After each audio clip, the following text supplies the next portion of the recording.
Student good morning.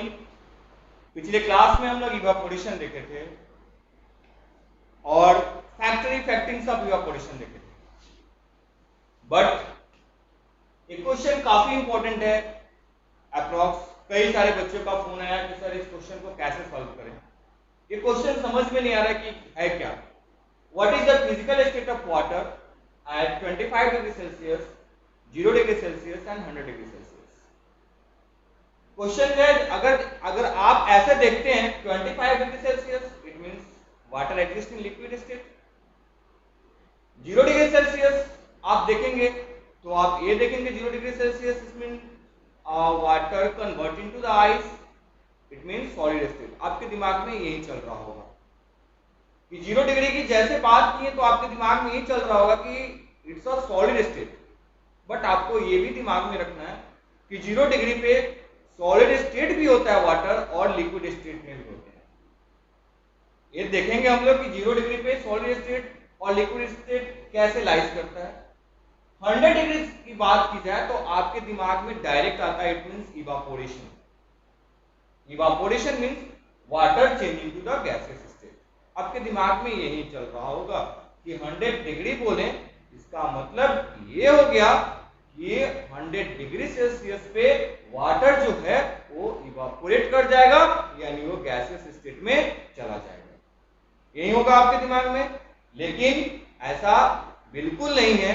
100 degree Celsius में अगर बात की जाए तो 100 डिग्री सेल्सियस पे वाटर लिक्विड स्टेट में लाइज करता है और गैसियस स्टेट में लाइज करता है।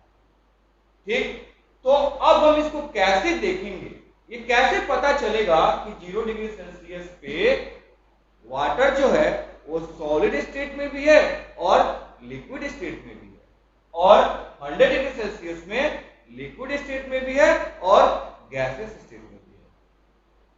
तो इसको समझने से पहले हम लोग लैटेंट हीट के बारे में पढ़ते हैं। मैंने पिछले वीडियो में, लैटेंट हीट की वीडियो में आपको बताया था कि लैटेंट का मतलब होता है हिडन। ऐसा टेम्परेचर जो हिडन है और चेंज ऑफ सब्सटेंस में क्या करता है और टेम्परेचर मदद करता है।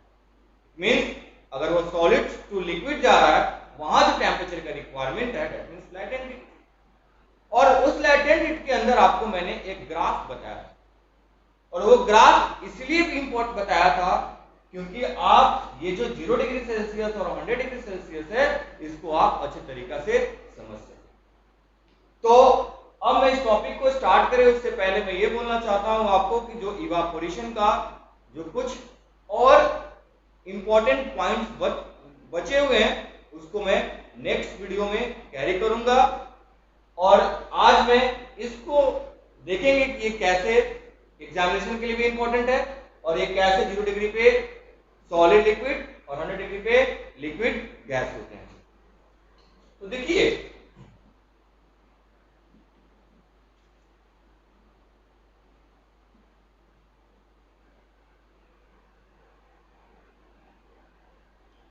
ये क्या हुआ, एक्स एक्सिस, ये क्या है वाई एक्सिस है।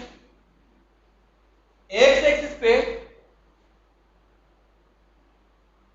हीट या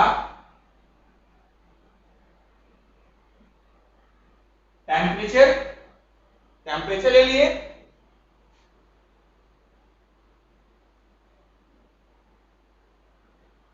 हीट टेम्परेचर क्या हो रहा है, सप्लाइड हो रहा है।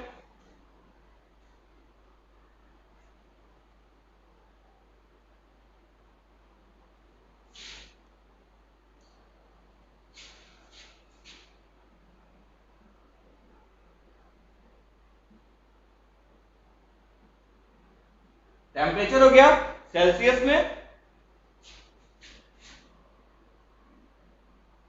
0 डिग्री ले लीजिए, 100 डिग्री ले लीजिए। यहां टेम्परेचर हटाकर आप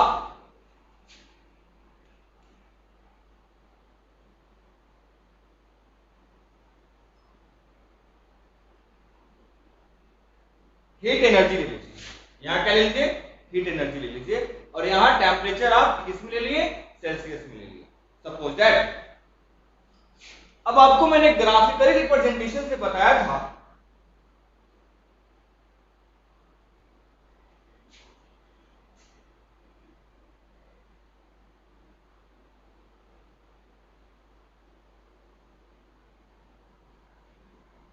आपको बताया था कि ये क्या है, सपोज दैट आइस है, ये आइस है। आइस किस स्टेट में हुआ, सॉलिड स्टेट में। आइस सॉलिड स्टेट में, आइस को हम लोग अब धीरे धीरे उसको माइनस से क्या कर धीरे धीरे उसको ऊपर की तरफ लेके जा रहे हैं। जैसे 0 डिग्री पे आया, यहां पे क्या था, सॉलिड स्टेट में था, और यहां क्या आ गया,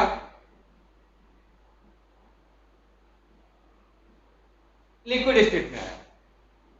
यहां किस स्टेट में आइस, सॉलिड स्टेट में है, और यहां किस स्टेट में आया, लिक्विड स्टेट में आया। ठीक है, देखिए आइस जो है हुआ, आइस लिक्विड में चेंज होता है। अगर आप उसको टेम्परेचर रिक्वायर्ड कर रहे हैं तो फ्रैक्शन बाय फ्रैक्शन टूटता है, फ्रैक्शन बाय फ्रैक्शन टूटते हैं। ऐसा नहीं है कि मैंने आइस को, सपोज दैट ये आइस का क्यूब है और यहां हम हीट सप्लाई कर रहे हैं, तो जैसे हीट दिए पूरा आइस क्या हो गया, वाटर में चेंज हो गया, ऐसा नहीं होता है। वो फ्रैक्शन बाय फ्रैक्शन क्या होते हैं, टूटते हैं। तो सपोज दैट यहां पे वो सॉलिड स्टेट में था, ठीक है, और सॉलिड स्टेट से वो फ्रैक्शन बाय फ्रैक्शन टूटते टूटते सपोज दैट इस पॉइंट पर आकर वो क्या हो गया, पूरी तरीका से लिक्विड में कन्वर्ट हो गया। यहां पे आके पूरी तरीका से लिक्विड में क्या हो गए, कन्वर्ट हो गए, है ना। यहां था सॉलिड, फ्रैक्शन बाय फ्रैक्शन टूट रहा है, हम हीट क्या कर रहे हैं, हीट एनर्जी सप्लाई कर रहे हैं, तो फ्रैक्शन बाय फ्रैक्शन टूट रहा है, और टूटने में उसको कुछ समय लगेगा, और फिर वो क्या होगा, टोटली लिक्विड स्टेट में क्या हो जाएगा, चेंज हो जाएगा। तो मैंने आपको इस तरीके का ग्राफ में बताया था कि आपको ये लेना है क्या, Q1, और आपको लेना था क्या, Q2। तो मैंने आपको बताया था क्या, Q2 माइनस Q1 को क्या बोलते हैं, लैटेंट हीट ऑफ फ्यूजन। क्या बोलते हैं इसको,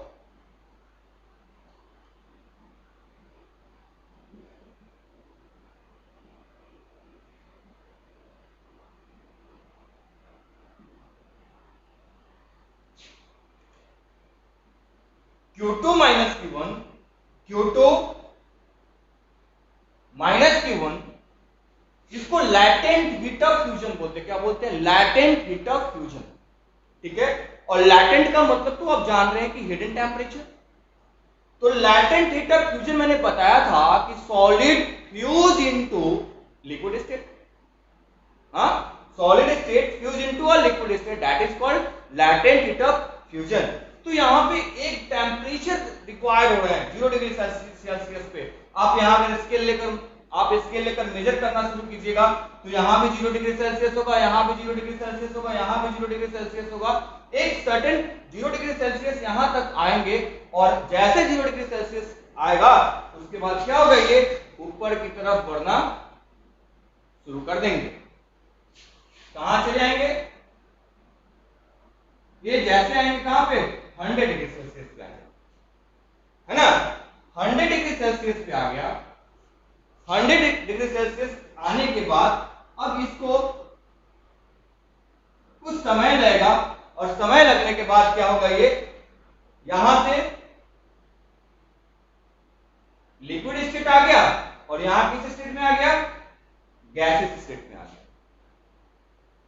जैसे वो 100 डिग्री सेल्सियस पे आया, अब जैसे कि कंटेनर रखे हुए हैं, सपोज दैट ये कंटेनर है, इसमें वाटर है, अब यहाँ 100 डिग्री सेल्सियस हम प्रोवाइड कर दिए, तो एक ही बार पूरा कंटेनर खाली ना हो जाएगा। अगर बोले कि यहाँ पे हम 100 डिग्री सेल्सियस इस कंटेनर को हीट, सपोज दैट यहाँ हम हीट सप्लाई कर रहे हैं, यहाँ हीट सप्लाई कर रहे हैं, इसको 100 डिग्री सेल्सियस हम टेम्परेचर मेंटेन कर दिए, तो क्या एक बार में पूरा कंटेनर खाली हो जाएंगे, नहीं होंगे।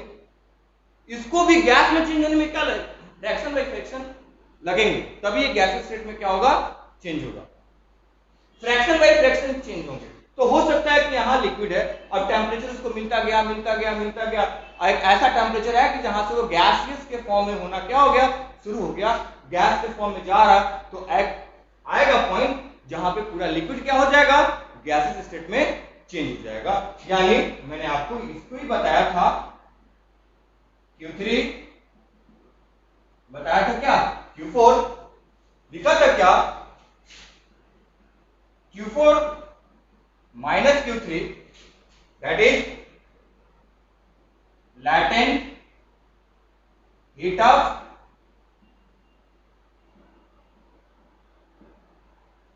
vaporization, latent heat of vaporization। ठीक है, तो अब इस ग्राफ से क्या कंक्लूजन मिल रहा है हमको, ग्राफ तो हम लोग पिछले बार ही पढ़े थे, बट लेकिन हम सिर्फ पढ़ के छोड़ दिए थे कि इसको लाइटेंट ऑफ फ्यूजन बोलते हैं और इसको लाइटेंट ऑफ वेपराइजेशन बोलते हैं। लेकिन इस ग्राफ से आपको क्या इंपॉर्टेंस मिल रहे हैं, तो इस ग्राफ से इंपॉर्टेंट मिल रहा है क्या कि 0 डिग्री पर देखिए, आप ध्यान दीजिए 0 डिग्री पे, यहां ध्यान देना है 0 डिग्री पे, ठीक है, 0 डिग्री पर ध्यान दीजिए, 0 डिग्री पर सॉलिड भी है और सॉलिड फ्रैक्शन बाय फ्रैक्शन टूटकर किस में जा रहा है, लिक्विड स्टेट में जा रहा है ना। तो लैटेंट हीट ऑफ फ्यूजन अगर हम देख रहे हैं तो latent heat of fusion it mean 0 degree किस स्टेट में आ रहा है, सॉलिड और लिक्विड में आ रहा है भाई, सॉलिड और लिक्विड में आ रहा है। यानी हम देख रहे हैं कि यहां पे सपोज दैट आप देखिए, देख लीजिए 0 डिग्री सेल्सियस, आप अगर बात कीजिए 0 डिग्री सेल्सियस पे, तो आप 0 डिग्री लाइन पर देखिए, लाइन पर जाना और हीट एनर्जी सप्लाई करना है, तो इस लाइन पर देखिए क्या है, सॉलिड भी है और इसी लाइन पे क्या है, लिक्विड भी है। तो 0 डिग्री सेल्सियस पे वाटर किस में है, बोलिए सॉलिड में और किसमें, लिक्विड में लाइज कर रहा है। 100 डिग्री पर देख रहे हैं, यहां 100 डिग्री पर देखिए तो लिक्विड भी है और क्या है, गैस भी है। 100 डिग्री सेल्सियस की बात की जाए तो किस चीज में है, वो लिक्विड में भी है और गैस में भी है ना। तो latent heat of fusion responsible हो गया, latent heat of fusion responsible हो गया 0 डिग्री सेल्सियस पे वाटर को सॉलिड स्टेट में और लिक्विड स्टेट में रखने के लिए। समझ में आई बात, 0 डिग्री सेल्सियस जो है बाबू, 0 डिग्री सेल्सियस वो जो है आपको लैटेंट हीट ऑफ फ्यूजन के वजह से क्या हो गया कि वो सॉलिड में भी है और लिक्विड में भी है, क्योंकि सॉलिड को लिक्विड में जाने के लिए कुछ समय लगेगा। सॉलिड स्टेट है तो फ्रैक्शन बाय फ्रैक्शन टूटेंगे ना, एक बैग से टूटेंगे नहीं, फ्रैक्शन बाय फ्रैक्शन टूटेंगे और जैसे 0 डिग्री समाप्त होगा वो पूरी तरीका से लिक्विड में कन्वर्ट हो जाएंगे और लिक्विड में जैसे कन्वर्ट होंगे फिर उनकी टेम्परेचर राइज होगी और 100 डिग्री पे जाएगी, तो वो 100 डिग्री जैसे उसको प्रोवाइड होगा तो उसके बाद वो लिक्विड स्टेट से धीरे धीरे क्या होंगे, वो गैसियस स्टेट में चेंज करेंगे।